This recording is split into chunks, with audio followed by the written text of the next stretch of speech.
One cool idea stood out to me. And it basically said, whenever you have a problem, don't try to fix the symptoms. Find the problem and fix that. So I realized if I'm waking up late, then that's the symptom. But what's the problem?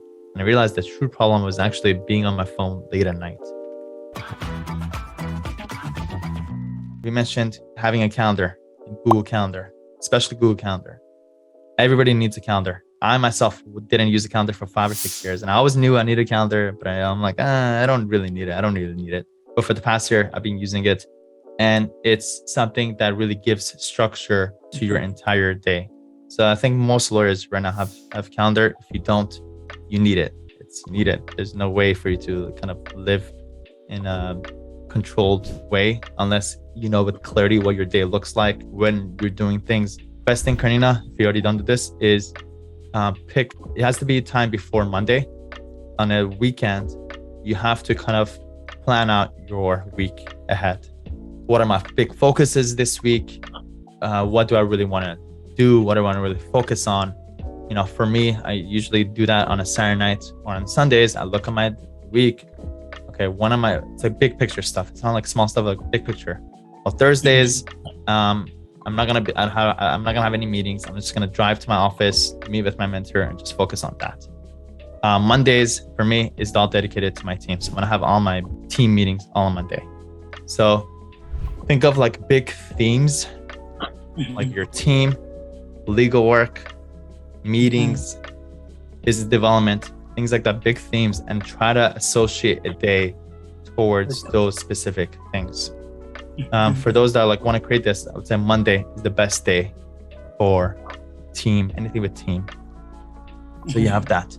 And then maybe you have 2 days dedicated to legal. So your court appearances, your filings, anything that is legal would just be dedicated to those 2 days. Another day could be a day just dedicated to just meetings with your prospects, clients, things like that. Anybody needs to meet me? Great. On Wednesdays, that's when I meet people. And then you also need a day that's kind of like miscellaneous, such as for me, it's like a Friday. It's all the stuff that I get exposed to, like different tools, different articles, different things. I don't want to sit there and read it on a Tuesday at 3 p.m. As soon as I see it, I push it to Friday, push everything to Friday so that I quickly just go through those all in one shot. So try to see if you can establish some kind of like planning before you start your week of like general big themes of days that you plan things. Right.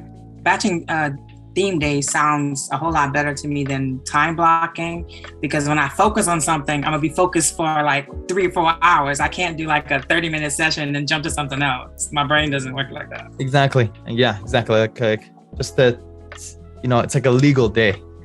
So everything is like you're in legal mindset, or like it's video day, and you don't have to think about it. But you have the legal day. I'm just gonna deal with it then. I'm not thinking about it right now. So kind of separates things, which is key. Do you use any type of software like note taking? Like I think it's Evernote that I use to try to put everything in one place that I can access it easily. Because like when I'm researching things, like you talk about articles, I have like a page, and so like I'll copy and paste the link there so that when I have time to go read it, I can just go there and find it easy. Is there any like note-taking app or software that you use that works good with Google? Or good question. So it depends on whether it's just a straight up just note, or if it's something that's actionable that you need to do. I would assume most of the stuff is going to be something actionable that you need to do based on that note. So it's more like a task. And the problem is, a mistake a lot of people do is you take the task and you just put it into your note. And you don't want to do that, because if a task doesn't have a date attached to it, a time attached to it, which Karina is already used to this thing, anything that needs to get done needs to have a date and time to it. If not, it's basically just, I know I need to do this, which we know deep down it's never going to get done if it's just sitting in this list. You just start compiling this long list of 50 different things that needs to get done. So what I use is Todoist, and I use it religiously, and I'll share a screen of what it looks like. And it's the number one app that I use throughout the entire day. And what's cool about it is it's actually right now like very clean, but let's just say in the future, tomorrow's, I already have exactly the things I need to do the next day. It allows you to right away, go read book tomorrow. as soon as you write tomorrow, it automatically adds it to tomorrow, or Right. June 15 automatically adds it. And you can also type out create priorities. P1 is red, P2 is orange, like different levels of priority. The red stuff needs to get done that day. Right. Orange is like, I gotta get to do it. And if it has no color, then you just push it back if necessary. And the way that I use this is both on my computer. I always have it open, that I know at all times what I'm doing. I'm trying to knock out as many of those red ones as I can. And also I have to do this on my phone, so that when I finish our work, or when I leave my computer, different things come to me, or people communicate things with me, I put it in my to-do-list. Or is it either for that day or for certain days when I could get to it when I'm sitting behind a computer. It's a constant like keeping track of like what I need to do, when, and also when I get to it, I always think about the who first, like who can help me with this, who can I delegate this to. I go through that. If not, okay, then when can I do it? Then let me go do it. Right. So Todoist is a game changer. I would highly recommend doing installing it on your computer and on your phone. And it's something that I actually force all of our employees to use and get used to. Todoist and Google Calendar are really all I use, pretty much. That's what it comes down to. Other thing we could talk about also is communication with your team. Besides, email is usually with your prospects and your clients, but your own team. For that, Karnina, what's the app that we use for that? Slack. So Slack is basically an internal communication tool that you can use to communicate with your team. However, that could also be a big distraction as well. So over time, in the beginning, you use it. It's great. I love getting messages from my team. I'll respond back to it. But once you start, building out and the team grows, that also becomes overwhelming. So the same rules that we created for emails, same applies. So I always have Slack closed. I only check on it periodically throughout the day, or maybe at set times throughout the day. And basically will be another crucial place. Again, I don't want people to contact me another way. If you need to contact me, only in Slack, and then only when I get to it. Not whenever you feel like it, I get a notification. So for that, again, close the inbox, turn off all notifications for that.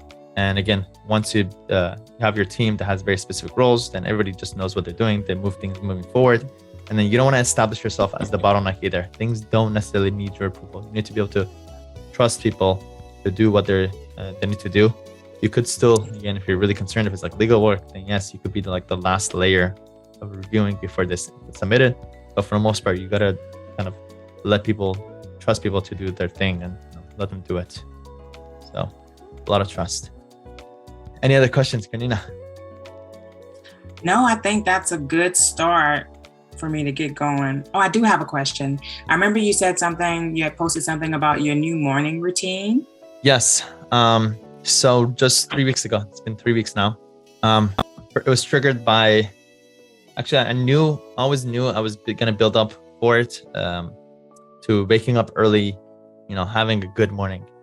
But I knew it wasn't going to just happen, just like wake up early. I realized waking up early is more about sleeping early. So, and then when you sleep early, what are the triggers that makes you want to sleep late? So I think, let me try to talk this out, like the way that I started thinking about this. I read Tony Robbins' new book called Life Force. It's an amazing book, but one cool idea stood out to me. And it basically said, whenever you have a problem, don't try to fix the symptoms. Find the problem and fix that. So I realized if I'm waking up late, then that's the symptom. But what's the problem? And I realized the true problem was actually being on my phone late at night and taking my phone to the bedroom and basically, being on social media. So the first thing I cut out, the first change that I did was I made a promise to myself, I'm going to leave my phone on my desk and then go to my bedroom and sleep. So a lot of people kind of struggle with this.